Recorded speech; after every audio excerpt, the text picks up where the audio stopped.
Bonjour, bienvenue dans mon cours d'éducation physique et à la santé. Je m'appelle Juliette Cruz et puis je vais vous présenter une petite capsule sur le marketing alimentaire. Ma première question en ma public serait: qu'est-ce que le marketing alimentaire selon vous? Frédéric. Selon moi, c'est tout ce qu'on peut retrouver sur les aliments que les compagnies vont mettre pour soit nous attirer à les acheter ou ce qui va donner le goût d'en manger. Parfait, très bonne réponse. Rosalie. Moi, j'aurais dit un peu dans la même ordre d'idée, c'est une forme de publicité qui incite les gens à consommer et à acheter des choses qui ne sont pas nécessairement vraies. Parfait. Deux très bonnes réponses qui permettent de vraiment bien résumer qu'est-ce que le marketing alimentaire de nos jours. Évidemment, le marketing alimentaire peut présenter plusieurs problématiques puisqu'il influence beaucoup les jeunes d'aujourd'hui.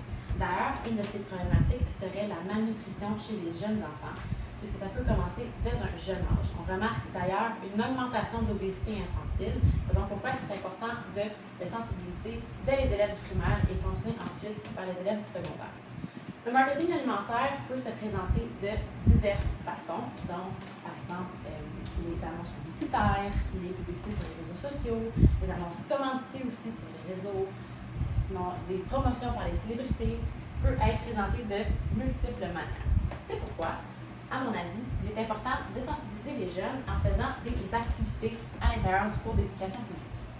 La première activité que j'aimerais vous parler, ce serait en fait l'activité que j'ai créée dans mon cours qui pose des questions aux élèves par rapport au marketing alimentaire. Les élèves sont placés en atelier, puis sont en groupe de 2 ou 3 élèves, puis c'est sous forme de circuit. Donc dans mon circuit, j'ai plusieurs ateliers, puis à chaque atelier, je présente un exercice, que ce soit des redressements assis, des pompes, quoi que ce soit. À chaque atelier, les élèves doivent répondre à une question qui est en lien avec le marketing alimentaire. S'ils ont la bonne réponse, ils peuvent passer au prochain atelier. Puis s'ils n'ont pas la bonne réponse, ils doivent faire un petit défi. Toutes les questions sont en lien avec tout ce qui est les saines habitudes de vie, les saines habitudes alimentaires, mais aussi la manière dont les réseaux sociaux peuvent vraiment affecter les jeunes élèves, mais aussi comment les célébrités ont un gros impact et aussi la télévision qui est vraiment très englobée. Avez-vous un petit exemple que vous pouvez me donner, que ça vous est arrivé de vous sentir vraiment influencé par le marketing alimentaire, soit à la télévision, réseaux sociaux, etc. Frédéric. Pour moi, un exemple qui me vient directement en tête, c'est les céréales. Le classique, les céréales colorées, le Fruit Loops, là, qui donnent vraiment le goût de les acheter. Ça, c'est clairement du marketing, selon moi. Absolument. Très bon exemple. Frédéric. Rosalie. Moi, ce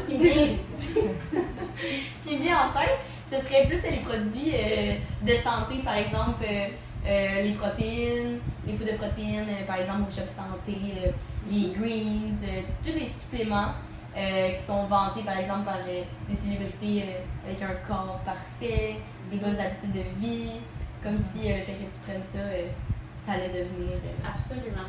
Non, c'est très important d'être vraiment vigilant sur les réseaux sociaux, autant sur la télévision, comme Frédéric parle, les annonces de céréales. Ça peut être des annonces aussi sur les petites boîtes de jus qu'on voit, qui sont souvent très colorées, des belles images, tout ça, donc qui incitent l'enfant à vouloir acheter ce genre de produit. Par contre, souvent, ce produit peut présenter des effets néfastes aussi sur la santé de nos jeunes. Rosalie amène aussi un super bon point par rapport aux réseaux sociaux qui présentent des images de femmes ou d'hommes vraiment avec des corps idéaux, des corps parfaits, où est-ce que les jeunes ont tendance à vouloir regarder et penser que c'est l'idéal et c'est ce qu'ils doivent ressembler.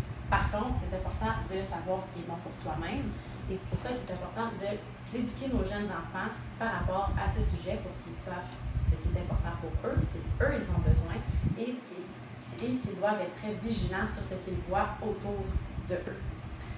Dans mon activité, pour que je puisse continuer sur la suite à ma question, dans mon activité, c'est sûr, après la séance, je présente aux jeunes justement une présentation un peu plus en détail sur ce qu'est le marketing et ses effets, puisqu'au début, je veux avoir une pratique un peu plus de découverte guidée envers eux. Suite à la présentation, on peut repasser un questionnaire ensemble, reposer des questions, voir si les élèves ont d'autres questions pour moi, pour ensuite qu'on puisse développer sur le sujet et qu'on puisse en suivre sur les prochains cours. Dans mon activité, je pense qu'elle encourage vraiment les élèves à en apprendre davantage sur le sujet, mais aussi elle favorise l'esprit d'équipe, l'esprit de cohésion, puisqu'ils travaillent en équipe pour trouver de bonnes réponses. Ça leur fait apprendre des nouvelles de matière, faire des nouveaux apprentissages, etc. Donc, selon moi, cette présentation-là, mes élèves, est super importante, est très importante, puisque justement, ils doivent être sensibilisés au fait que le marketing alimentaire les affecte énormément, que ce soit consciemment et même inconsciemment à tous les jours. Merci!